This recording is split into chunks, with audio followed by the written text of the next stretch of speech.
رسوله الكريم أما بعد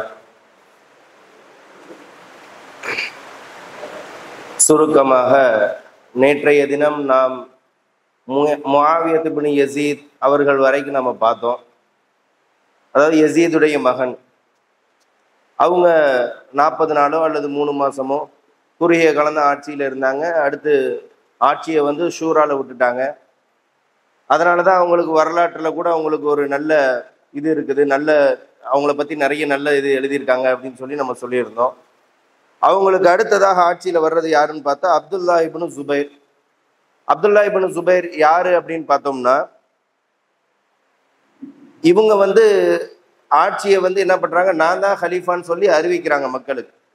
அறிவிச்சு பெரும் கொண்ட மக்கள் இவங்கள ஹலீஃபாவை ஏத்துக்கிறாங்க.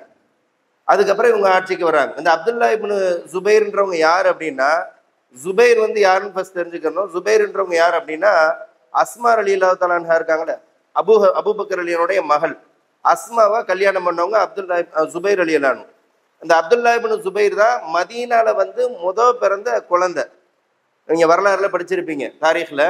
மதீனால வந்ததுக்கு அப்புறம் அப்துல்லா இப்னு ஜுபைர் அஸ்மா ரலியல்லாஹு கிளம்பி இங்க மதீனாவுக்கு வந்துடுறாங்க. பிறந்த குழந்தை யாருன்னா அப்துல்லா இப்னு ஜுபைர். இவங்க தான். இவங்க என்ன பண்றாங்க, இந்த இக்கட்டான சூழல்ல ஆட்சி பொறுப்பை ஏற்கிறாங்க. அதுக்கப்புறம் இவங்க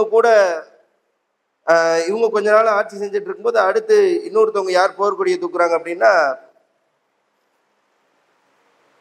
மர்வான் இப்னு ஹக்கம். இந்த மர்வான்ற பேர் நிறைய வரும் இந்த உமையாக்களுடைய ஆட்சியில.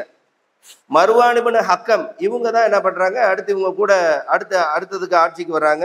அதுக்கடுத்து அப்படியே அப்துல் மலிக் இப்னு மர்வான், அவங்க ஒரு 20 வருஷம் அப்துல் மலிக் இப்னு மர்வான் ஆட்சி செய்யறாங்க. அதுக்கப்புறம் Walid ibn Abdul Malik, Umar ibn Abdul Aziz. Umar ibn Abdul அசீஸ்லாம் பாத்தீங்கன்னா இந்த அப்துல் மலிக் இப்னு மர்வானுடைய பிள்ளைகள்ல வர்றவங்க தான் அசீஸ். அதுக்கப்புறம் உமர் இப்னு அப்துல் அசீஸ் வருவாங்க. உமர் இப்னு அப்துல் அசீஸை பத்தி நம்ம உமையாக்களுடைய ஆட்சியில முஆவியா ரலியல்லாஹு ஈக்குவலா ஒரு நல்ல ஆட்சி செஞ்சவங்க அப்படின்னு சொல்லி நம்ம கேள்விப்பட்டிருப்போம். இவங்களை பத்தி நம்ம கேள்விப்பட்டிருப்போம். அந்த அளவுக்கு நல்ல இது பண்றாங்க. கிட்டத்தட்ட ஒரு 100 வருஷம் முடியுது இதோட. அடுத்து கடைசியா யாரு உமையாக்களுடைய ஆட்சியில யாரு கடைசியா வர்றான்னு சொன்னா மர்வான் இப்னு முஹம்மத். இவங்க தான் லாஸ்ட். உமையாக்களுடைய ஆட்சி இதோட முடியுது. கிட்டத்தட்ட 100 வருஷம். ஒரு சுருக்கத்தை ஃபர்ஸ்ட் நம்ம பார்த்துருவோம். 100 வருஷம் முக்கியமான ஆட்கள் யார் யாரு அப்படின்றத மட்டும் நம்ம இப்ப பாக்குறோம். 100 வருஷம் முடியுது. அதாவது ஹிஜ்ரி கிட்டத்தட்ட 40 வரைக்கும் ஹிலாஃபத்துர் ராஷிதால முடிஞ்சிருச்சு, குலஃபா ராஷிதீன்களுடைய காலம். அதுக்கு அடுத்து ஆரம்பிக்குது கிட்டத்தட்ட 60 வருஷம் இவங்களுடைய உமையாக்களுடைய ஆட்சி. இந்த உமையாக்களுடைய ஆட்சிக்கு அப்புறம் இவங்களை பத்தி ரசூல் ஸல்லல்லாஹு அலைஹி வஸல்லம் சொல்லியிருக்காங்க, லா யஸாலு ஹாதா தீனு காயிமன் ஹத்தா யகூன ஃபீஹிம் 12 கலீஃபா குல்லுஹும் மின் குரைஷ் அப்படின்னு சொல்லி ரசூல் ஸல்லல்லாஹு அலைஹி வஸல்லம் சொல்லியிருக்காங்க. இது புகாரிலையும் வருது. இது 12 கலீஃபாக்கள், அதாவது உமையாக்களை பற்றி ரசூல் ஸல்லல்லாஹு அலைஹி வஸல்லம் ஒரு நன்மாராயம் சொன்ன மாதிரி இந்த ஹதீஸ்ல வருது. என்னன்னா ரசூல் ஸல்லல்லாஹு அலைஹி வஸல்லம் 12 கலீஃபாக்கள் வர்ற வரைக்கும் இந்த தீன் காயமா இருக்கும் அப்படின்னு சொல்லி சொல்றாங்க. அப்போ 12 கலீஃபாக்கள் யாருடைய இதுல வருதுன்னா இந்த உமையாக்களுடைய ஆட்சியில தான் வருது. அப்ப இந்த உமையாக்களுடைய ஆட்சியை பத்தி நாயகம் ஸல்லல்லாஹு அலைஹி வஸல்லம் ஒரு நன்மாராயமா சொல்லியிருக்காங்க அப்படின்றது நமக்கு புரியுது. இதுக்கு அடுத்துதான் யார் வர்றாங்கன்னா அப்பாசியாக்களுடைய ஆட்சி ஆரம்பிக்குது. அந்த அப்பாசியாக்களுடைய ஆட்சியில கிட்டத்தட்ட கொஞ்சம் பேர் போறாங்க. அதுல கடைசியில பாத்தீங்கன்னா அப்பாசியாக்களுடைய ஆட்சியில அவங்களுடைய ஆட்சி கொஞ்சம் காலத்துக்கு போகுது. அதுல ஃபர்ஸ்ட் சஃபான் சொல்லி ஒரு ஆட்சி வராரு. அடுத்து கடைசியா வர்றவர் முத்தவக்கில்னு சொல்லி அவங்களோட ஆட்சி, அந்த ஆட்சி முடியுது. இப்போ முடிகிற சமயத்துல பாத்தீங்கன்னா அந்த அப்பாசியாக்கள்ல ஒரு ஹலீஃபா என்ன பண்றாங்கன்னா, ஷியால ஒருத்தவரை சமத்துவம்ன்ற அடிப்படையில என்ன பண்றாரு, ஆலோசகரா வைக்கிறார். இதுதான் அவங்க செஞ்ச மிகப்பெரிய ஒரு குற்றம். என்னன்னா ஷியால உள்ள ஒரு நபரை சமத்துவமா நம்ம பார்க்கணும் மக்களை அப்படின்னு சொல்லி ஷியால உள்ள ஒரு ஆளை ஆலோசகரா வைக்கிறாரு கூட. இந்த அப்பாசியாக்கள்ல இருக்கிற அப்பாசியாக்களுடைய ஆட்சி ஏன் முடிவுக்கு வந்துச்சுன்னு சொல்றோம். அந்த ஷியால உள்ள ஒரு ஆள் என்ன பண்ணிடுறாரு அப்படின்னா, அவங்களாலதான் இந்த ஆட்சியினுடைய இது முடியுது. எந்த அளவுக்குன்னு சொன்னா தாத்தாரிகள் சொல்லி நம்ம கேள்விப்பட்டிருப்போம். அதாவது செங்கிஸ்கான் அவங்களுடைய அந்த பக்கம் இருந்து ஆட்சியாளர் என்ன பண்றாங்க, அப்பாசியாக்களுடைய காலத்துல இஸ்லாம் மிகப்பெரிய பேரரசா இருக்கு. யாருமே அப்பாசியாக்கள் இஸ்லாமிய ஆட்சியை தோக்கடிக்கணும்னு சொன்னா எல்லாத்துக்குமே ஒரு பயம்.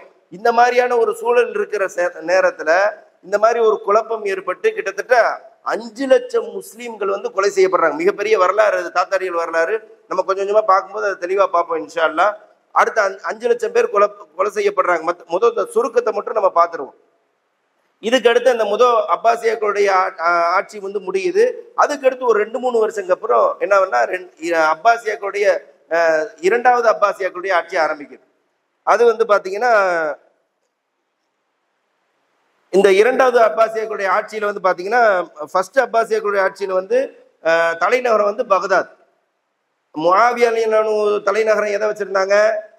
சிரியா. அதுக்கடுத்து அப்பாசியாக்கள் வந்து எதை தலைநகரம் வச்சிருக்காங்கன்னா பகதாத். அடுத்து வந்து பாத்தீங்கன்னா இவங்க இந்த இரண்டாவது அப்பாசியாக்கள் எதை தலைநகரம் வச்சிருக்காங்கன்னா ஈஜிப்ட். இந்த நல்லா பாத்தீங்கன்னு சொன்னா இந்த நாளுமே வந்து பாத்தீங்கன்னா மிகப்பெரிய நாடா வந்து இப்ப இருக்குது. எதெல்லாம் தலைநகரா வச்சிருந்தாங்களோ அந்த நாடுமே வந்து மிகப்பெரிய நாடா வந்து இப்ப இருக்குது. கரெக்டா அரேபியா, அதுக்கு மேல வந்து சிரியா, அப்படி இந்த பக்கம் வந்து பகதாது. பகதாதுன்னு சொன்னா இது யமன், இந்த பக்கம் வந்து ஈஜிப்ட். இப்படி 4 விதமான அந்த 4 இதுவும் எதை வந்து தலைநகரா வச்சிருந்தாங்களோ அது வந்து மிகப்பெரிய நாடா இருந்து இருக்குது. இன்ஷா அல்லாஹ் அடுத்து வரக்கூடிய நாட்கள்ல நம்ம ஒவ்வொரு ஆட்சிகளை பற்றியும் தெளிவான கருத்துக்களை இன்ஷா அல்லாஹ் பார்ப்போம். அஸ்ஸலாமு அலைக்கும் வரஹ்மத்துல்லாஹி தஆலா வபரகாத்துஹு.